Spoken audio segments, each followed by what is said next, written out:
और जब तुम्हें पापों की लिस्ट की जानकारी मिल जाए तो उसके नतीजे तुमको क्या नुकसान हुआ है, सजा क्या है, जरा बताइए। पापों के कारण से क्या हुआ? महिमा चली गई। महिमा बोले तो मृत्यु, बोले तो पवित्र आत्मा का जाना और उसके प्रभाव का हमारे तन मन धन से चला जाना, और दुष्ट आत्मा का प्रभाव हमारे अंदर आ जाना, और उसकी सानिध्यता में बिगाड़ का रास्ता हमारे ऊपर में अधिकार पा लेना, यह है मृत्यु। मेरे प्रियो, इस तरीके से एक पापी को पाप की जानकारी होनी चाहिए। और आज सबसे बड़ी समस्या यह है कि याजक लोग पापियों को पाप की जानकारी देते ही नहीं। चलेगा बीवी के साथ पड़ोसन पे भी मजाक चलेगा, बीड़ी भी चलेगी, बॉयफ्रेंड भी चलेगा। आज ऐसे ऐसे चर्च है, लड़का लड़की अपना अपना जोड़ा बना के बैठ जाते हैं और वचन सुनते सुनते हाथ भी दबाते हैं और थोड़ा सा ऐसा भी कर लेते हैं, मुंह में मुंह डाल लेते हैं। पादरी भी कहता है कोई बात नहीं, पूरा मजा लीजिए, पर चंदा जरूर डालना। अमेरिका देश में ऐसे ऐसे चर्च हैं जहां एक दूसरे के ऊपर हाथ रख के लोग चर्च में चूम लेते हैं। उनको जरा भी तमीज नहीं है कि परमेश्वर के सामने बैठे हैं ये लोग।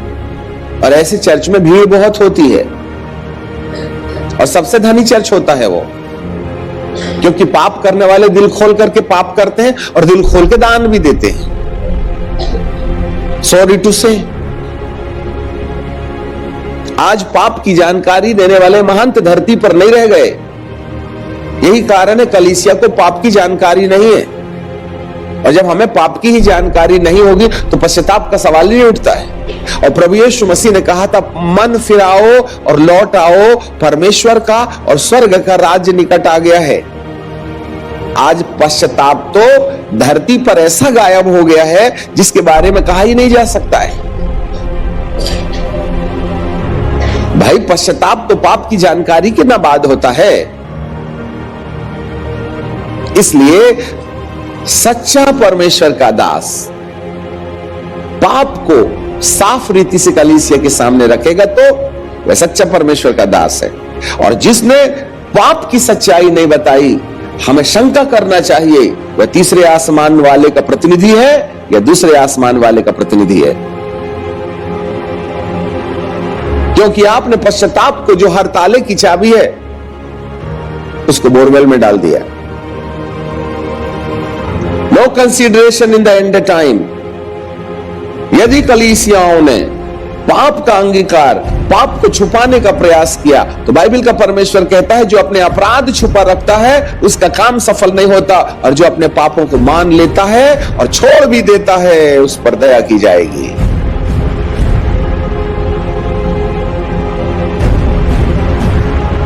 तो सबसे बड़ी जरूरत हमें अपनी गलतियों की जानकारी और उसकी सजा का क्या नतीजा है। देन तीसरा पॉइंट यह है, निर्दोष कौन है? यीशु। फिर उसके दोष को देखो।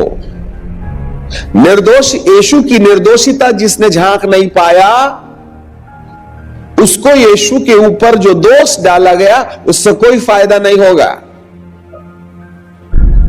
आज यीशु निर्दोष है, इसके बारे में कोई नहीं बता रहा, और के साथ में इसको भी रख दिया। हमारे भी प्रभु चंगाई देते हैं। अरे तुम यीशु को चंगा देने वाला बोलते हो, यीशु तुम्हारी आवश्यकताओं को पूरा करेगा, यीशु तुमको छुटकारा देगा। ऐसे वाले यीशु को जानने के लिए वो निर्दोष है बोल करके हमने पहले जाना क्या? और हमने आपको बताया क्या वो निर्दोष है? जब यीशु की निर्दोषिता तुम्हारे हमारे सामने नहीं आई तो उसके दोष पर आप अपना पाप कहां खोजिएगा?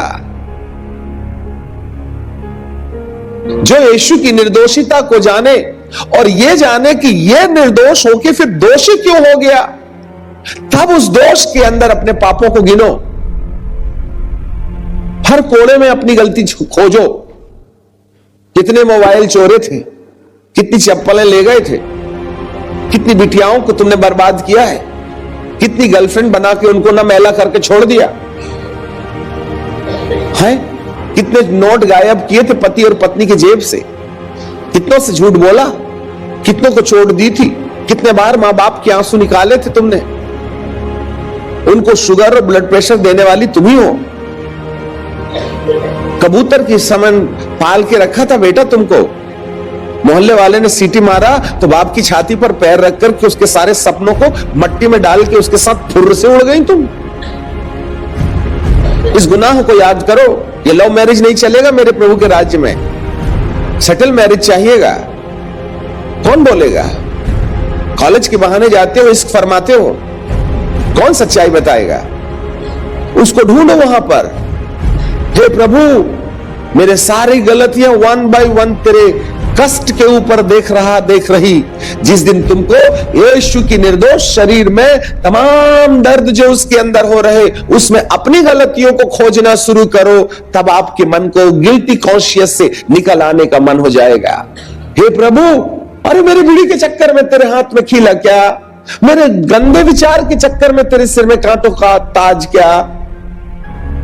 हे प्रभु, जब तूने मेरे पापी के पाप को निर्दोषिता की दशा में ले ही लिया है, तो आज मैं विश्वास करता हूं कि मैं बाइज्जत बरी हो गया। आपका मन सेकंड्स में रिलैक्स हो जाएगा।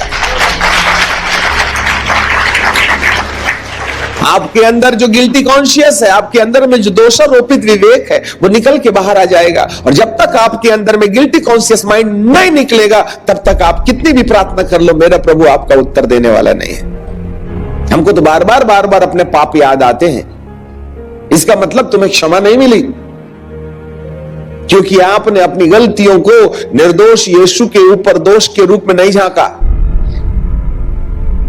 तब जब आप एक एक गलती का अंगीकार कर चुके, तब कहें मेरे दिल में आ जा, तब प्रभु कहेंगे क्षमा पहले, दिल में आने का कार्यक्रम बाद में। क्षमा ही नहीं मिली तो आके क्या करूंगा? ऑलरेडी मेरे बैठने की जगह में बिल्ली की चिचरी है, मैं नहीं बैठता, उससे मेरा गाउन खराब हो जाएगा। अरे वीडियो मसीह हो, अपने दिल में यीशु को पुकारोगे, तुम्हारे गंदे सिंहासन में बैठेगा क्या? पहले बीड़ी का इंतजाम करो, पहले बॉयफ्रेंड गर्लफ्रेंड का इंतजाम करो, पहले मोबाइल का इंतजाम करो, तभी ना धर्मी बनिएगा, तभी ना यीशु आएगा। आके करेगा भी क्या? अरे काले कोट वाले को ऐसे निकाल देगा क्या, पाप जाने माने बिना? अरे पहले जानिए फिर मानिए, क्षमा पाइए पहले, निर्दोष के ऊपर में अपना दोष देखिए और उसके ऊपर थोप दीजिएगा।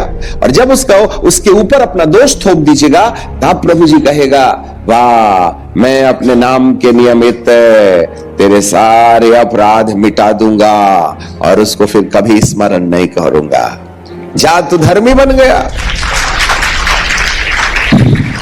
जब हम धर्मी बन जाएंगे, तब कहिएगा यीशु अब तो बन गया ना मैं धर्मी। हाँ, तेरा नाम काट दिया मैंने पाप की लिस्ट से, धर्मियों की लिस्ट में दे दिया।